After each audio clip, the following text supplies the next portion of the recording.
this is Charlie Granberg from Hellsingland Underground, and you're listening to Godless Heathens.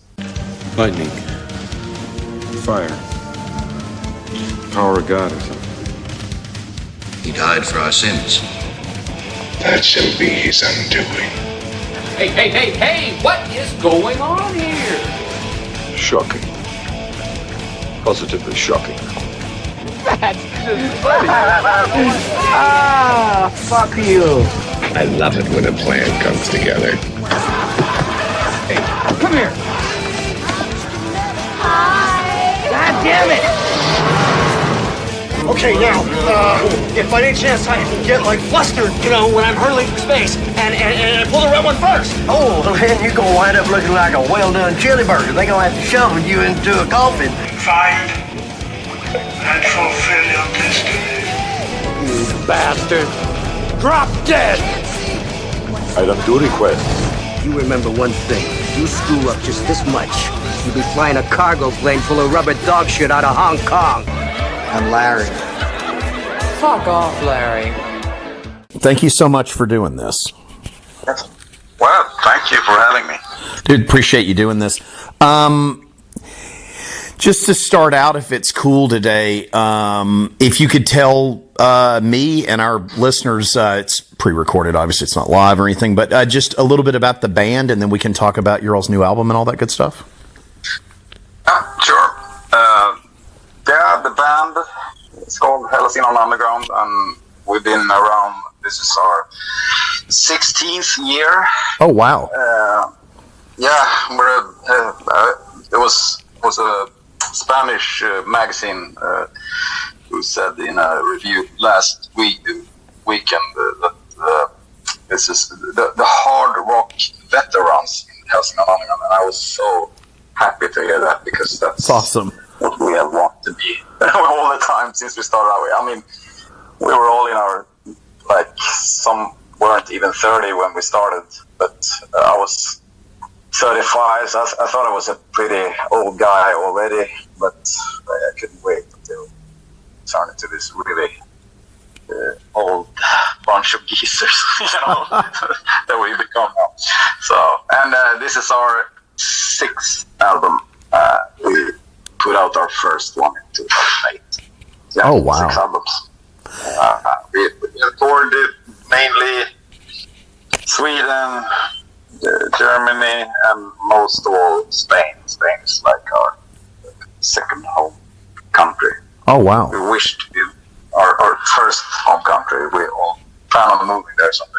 Oh, cool. Can't stand the snow and the cold in Sweden, even though we're born and raised there. I don't know. It's just we can't stand it. Totally understand, man. I live in Florida, so I left it for a little while and went further up north, hated it, and ran right back to Florida. I understand. Yeah, I gotta have my beach. I gotta have shorts on. I gotta have no snow. I gotta have sunshine, or I'm just a fucking mess. Yeah. It's interesting because some people that I know here really like the winter and the snow. Oh yeah. You could believe that you would get used to it in time, but I never got used to it. So it's like, and even if we had like Spanish fans come here in the winter to see us in Stockholm or whatever, and they're like, oh yeah, it's really nice in Stockholm, but it's too cold. So it doesn't matter where you are. Humans are not made for winters. Yep. Let me ask you something. Playing the type of music that you guys do, I love it. What I've got to listen to, very, very cool.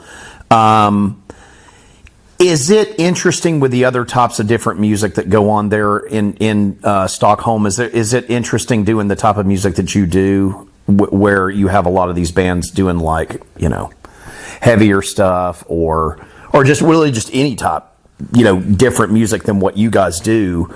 Do you like that you? I think it's cool that. I turn to Europe for a lot of the music that I listen to, because the music, in my personal opinion, over the past 30 years has been just god awful out of the United States. And was it? because I remember like in the early 2000s, like late 90s, early 2000s, they were really pushing bands like In Flames over here in America, and they were pushing, stuff like that. Like, does that kind of stuff, does that give you a different kind of drive for doing the kind of music that you guys do, as opposed to like when you see all these like, that type of stuff that's like heavier or whatever, like melodic heavy stuff coming out of Sweden and stuff, and then you guys are doing like rock stuff. I mean, is that, you know what I mean? Like, is it, does it give you a creative edge?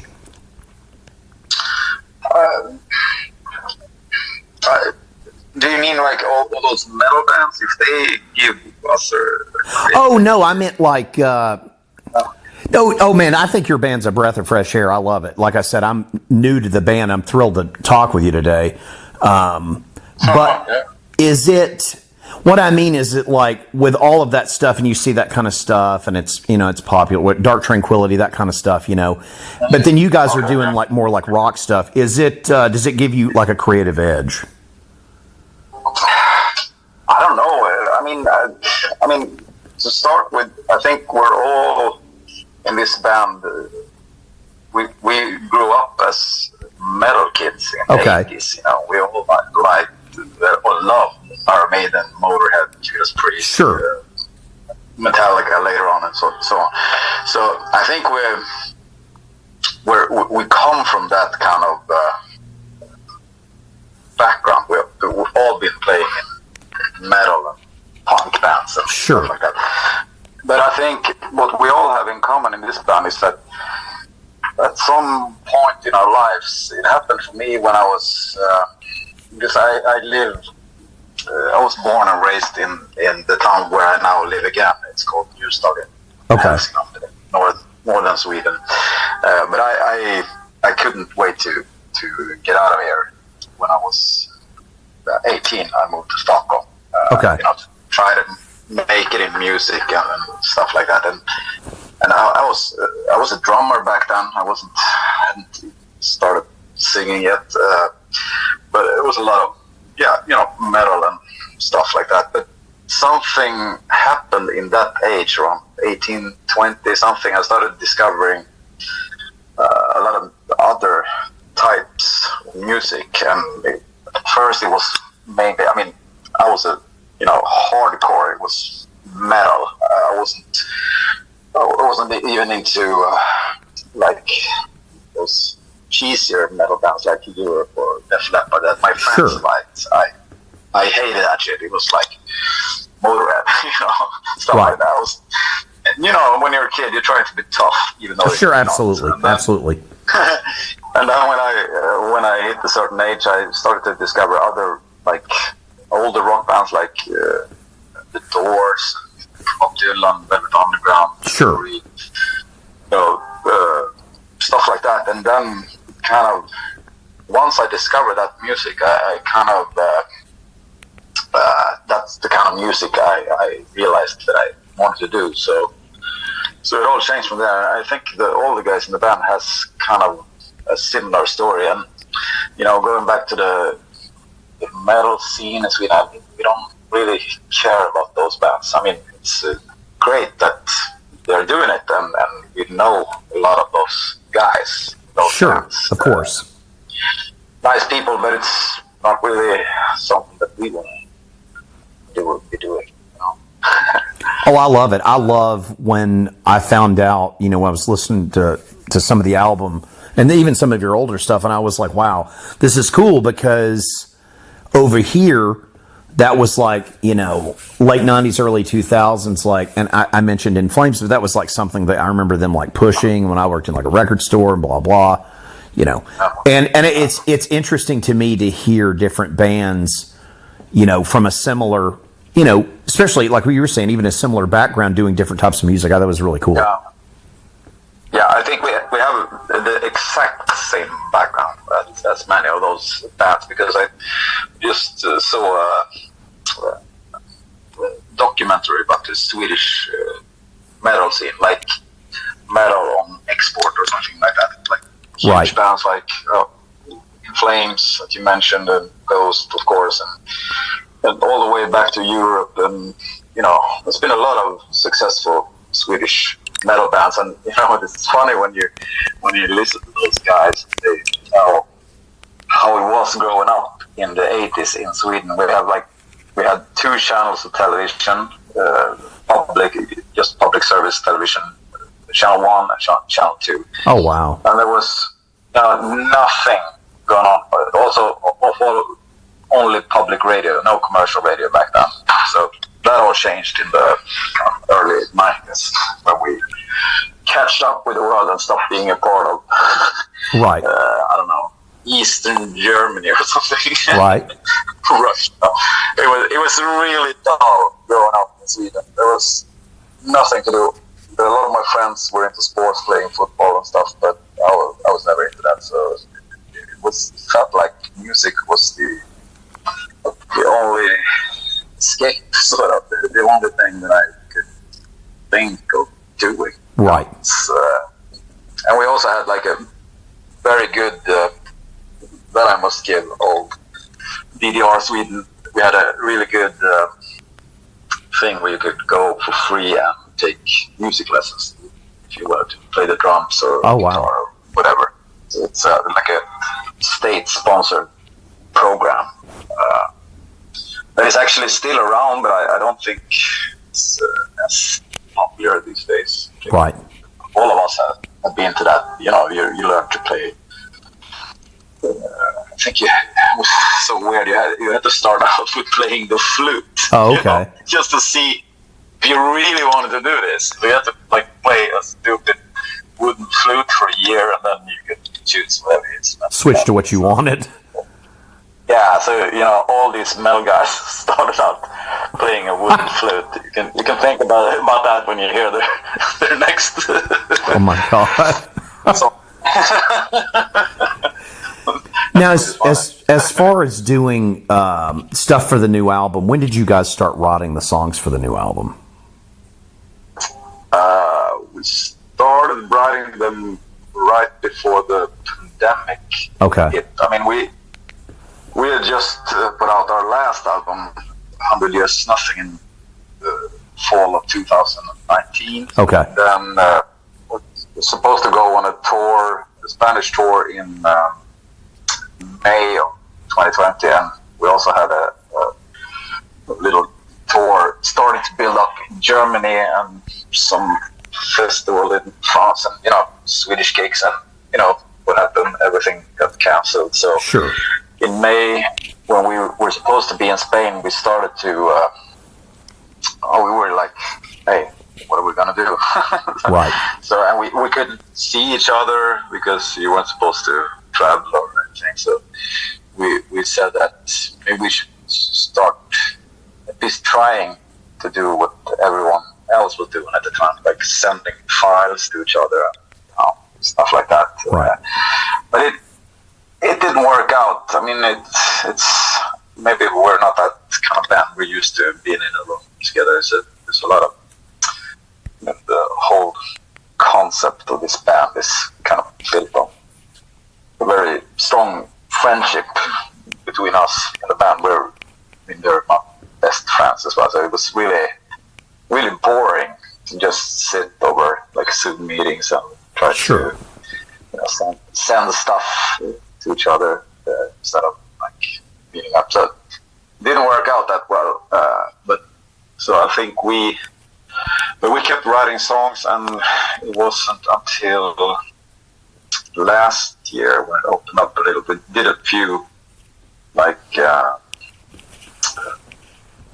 pandemic shows, where you could only bring in 50 people. Right. Here in Sweden, you could do a show with 50 people, but with distance between everybody and so on. So we did a few shows under that, like garden parties and stuff for just 50 people, and it was a lot of fun, but because we missed it. But then we bought a studio, so we have our own studio now. Oh, cool. We bought a studio in September last year, I think it was. And so then we started recording.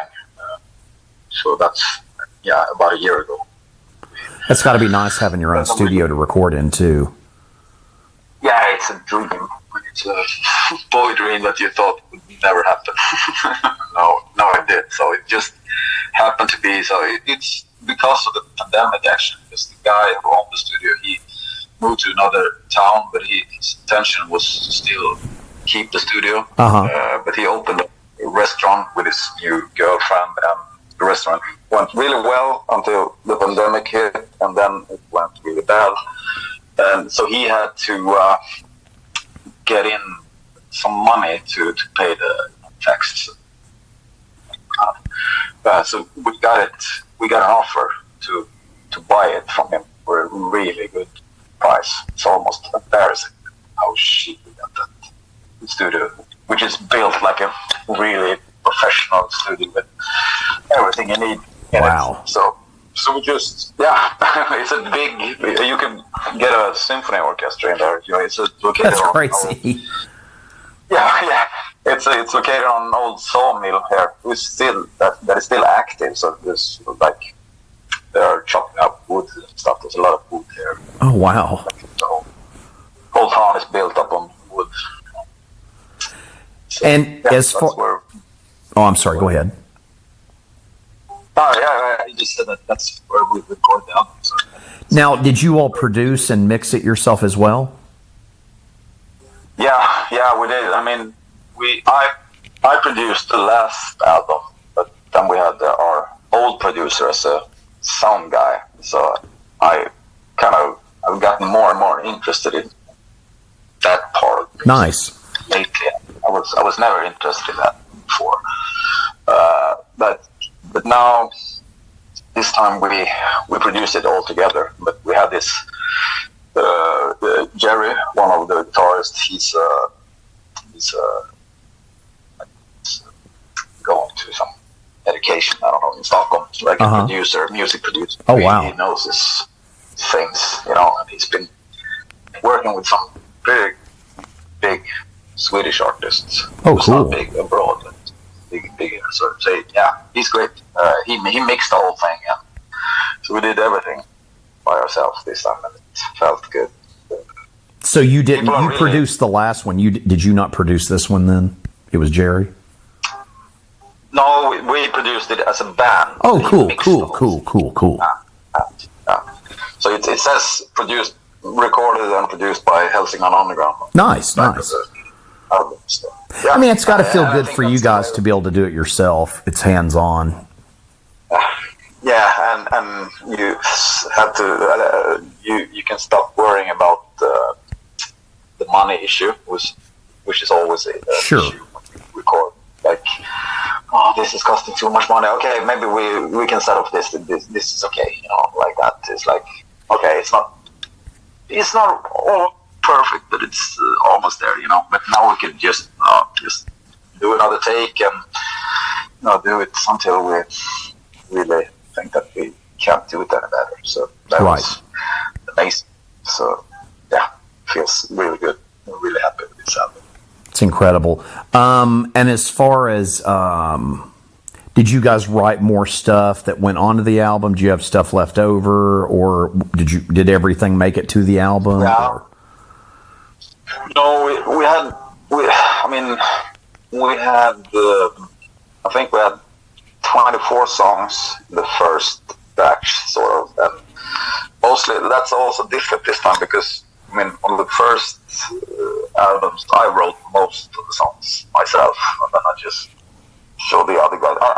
I'm a pretty lousy guitarist, and I'm a terrible piano player, and so I have like pretty strong visions. I have the song kind of ready in my head when I write it, and I know exactly what I want, and then I just try to describe to the rest of the guys as well as I can. I just I just tell them to make it sound good and expensive. But this time, me and Peter, the other guitarist, we wrote most of the songs. I think I only wrote 2 songs that ended up on the album. Oh, okay. It's me and Peter together. But I write all the lyrics and the vocal melodies, but music itself wrote together, usually from like me having a riff or chord changes or whatever. Excellent. We're very open to each other, and we can tell each other if something sucks. This is like the worst trip ever come up with. But okay, yeah, and we just move on. It's no hard feelings or.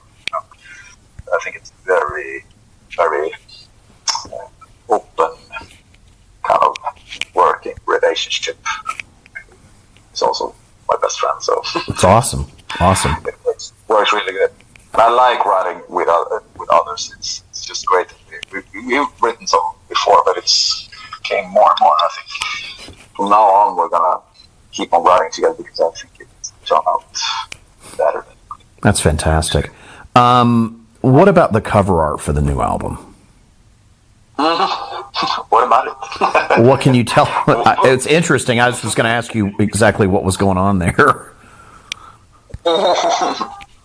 What's your impression? I don't know. It's interesting. Like I said, I'm new to the band and whatnot, but I don't know. I will tell you. I was just curious what you thought about it. I think it's very cool. It's very interesting. I don't know exactly what I'm looking at.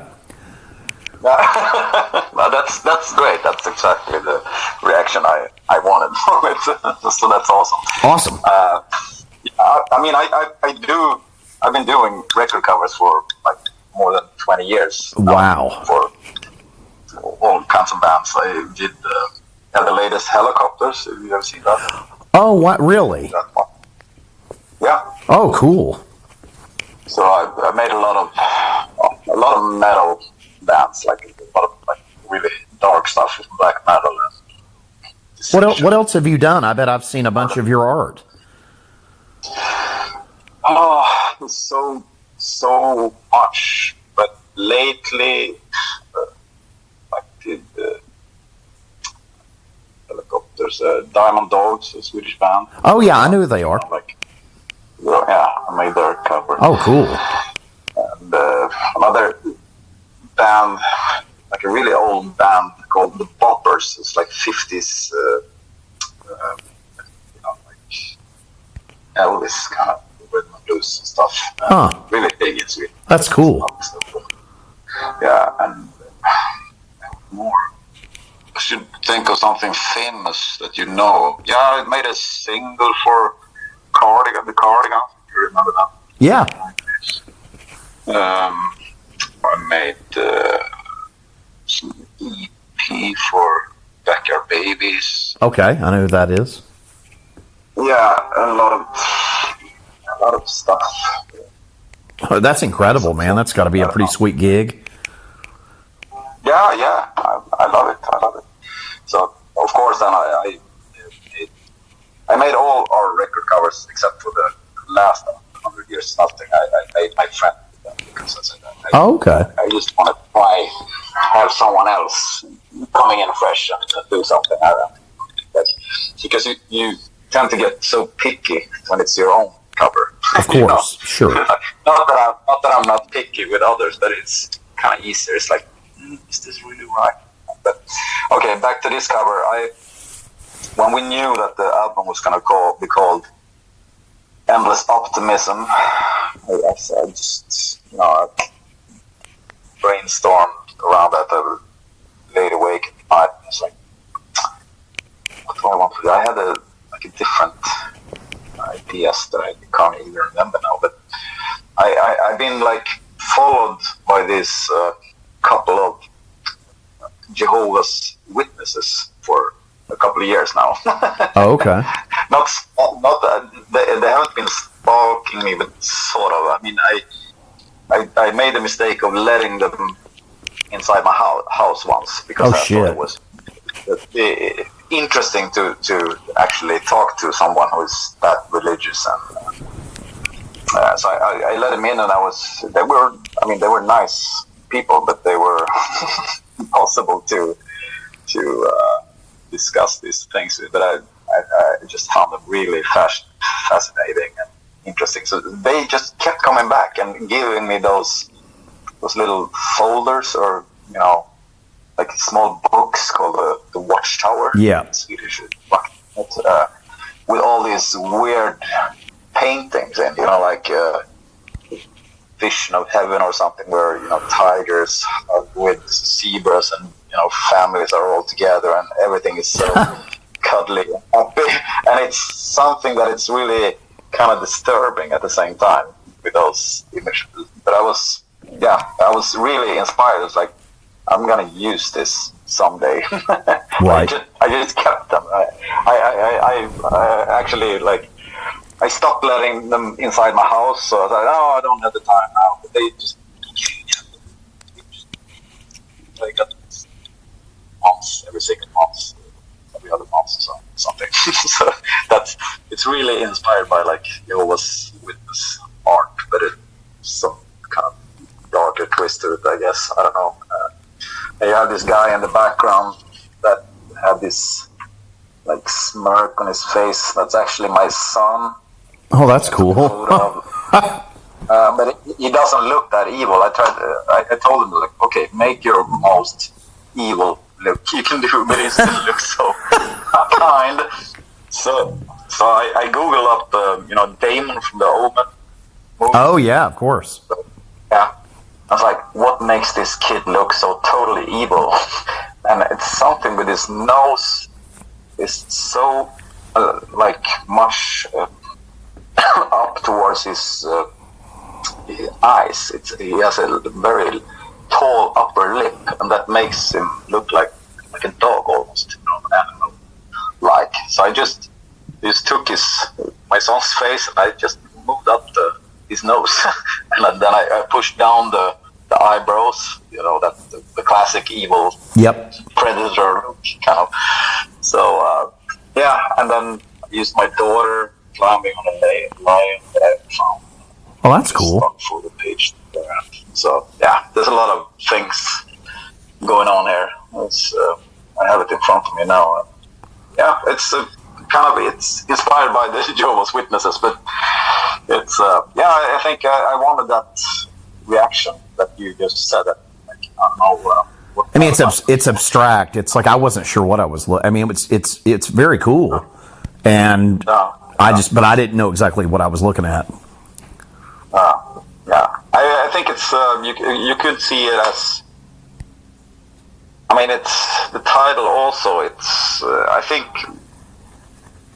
me and the rest of the band, we are like very positive people, but it's not like we go around think that everything is great, because it's not. It's awful, the world.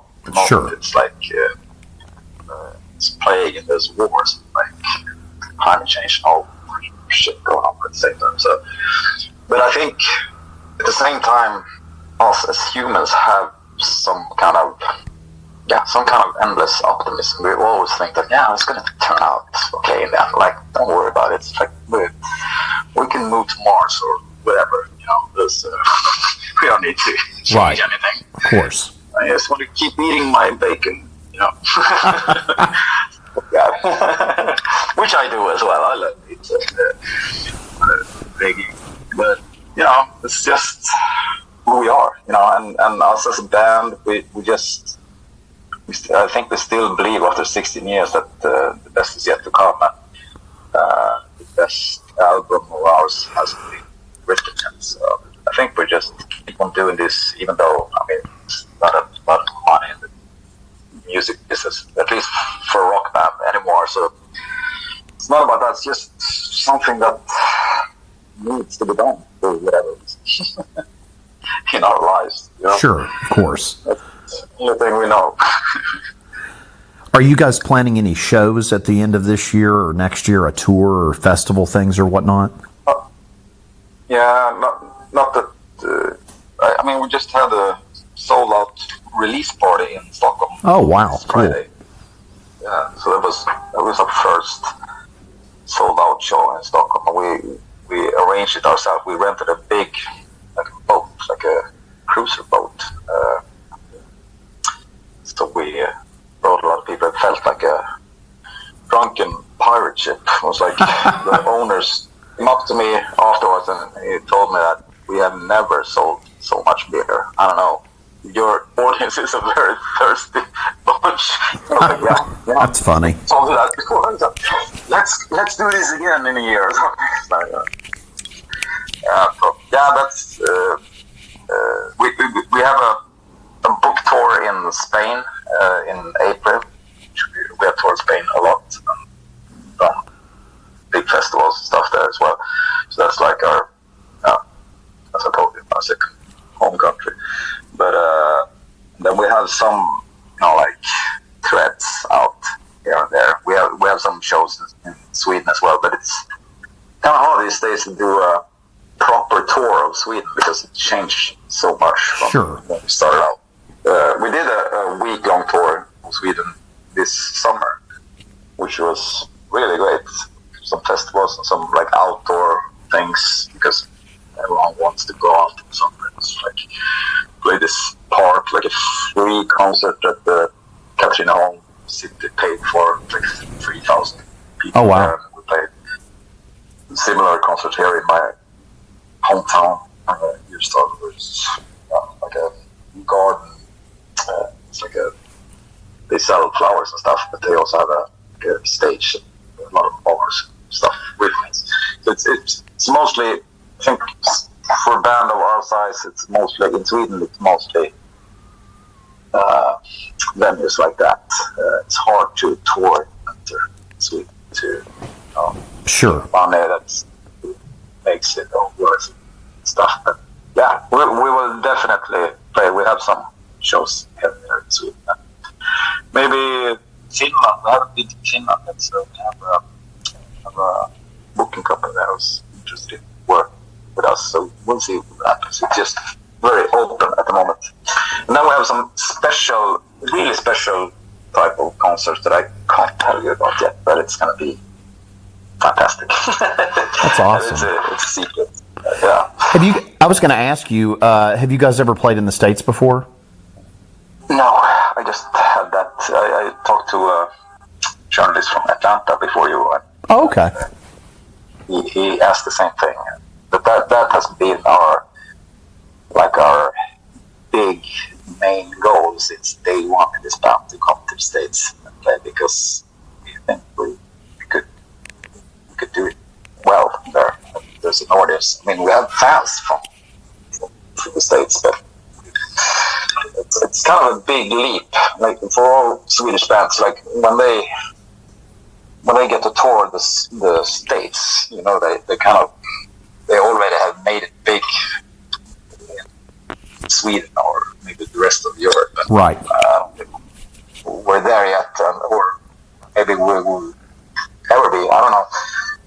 It's very unusual for a band to just be big in the States. That's like the last resort. If you do get big though in the States, then you're huge. Yep. Ghost, for example, I think they became big in the States before they became really big in Sweden and so on. So yeah, I think the first time I heard about them, they were doing like all these tours and clubs. Yeah, and and a lot of people really like them. It's not my kind of thing, but they're very popular. I see like rednecks wearing their stuff over here in Florida, and I'm like, what? That's just weird. So yeah, they're definitely popular. yeah, they are. They sold out. It's but almost arena like here. Oh sure. Oh, I'm sure. I mean, they're that stuff, like the other stuff I was mentioning to you earlier. It's not my kind of thing, but but it's I mean, all that stuff is popular. Like, I mean, there's a lot of bands out of that area, and I've at the Gates, I remember seeing them early on, and all that kind of stuff. It's just not my kind of thing. Like, it's just not what I'm into. But I mean, it's popular. I mean, it's somewhat popular. Amon Amarth, we've had them on the podcast here, and they're very popular, so it's weird. It's weird. It's some of it. It's like with anything else. Amon Amarth, I think they started out on the same label as really. We are. No, yeah, Sound Pollution. Well, that's cool. Yeah, you're right. They did. Yep. Yep, they did.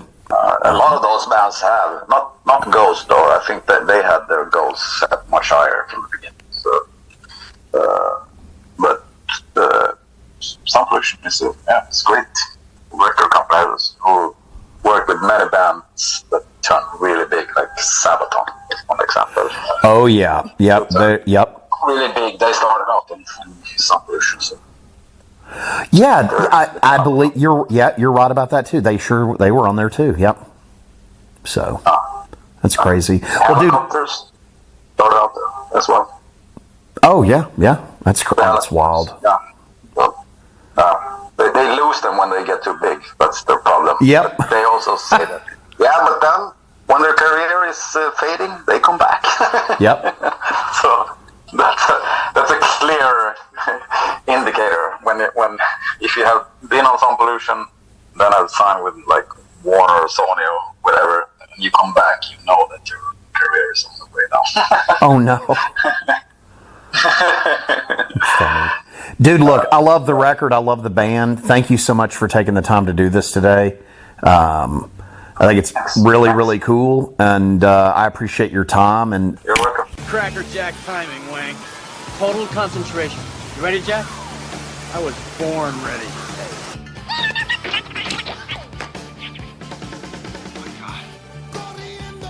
Found me. I don't know how, but they found me. Run for it, Marty!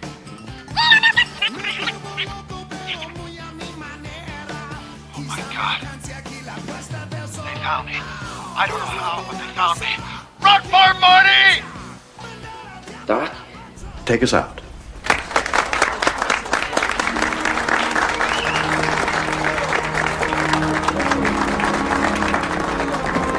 Ready, good sir. Brought a tear to my eye. I'll be quiet.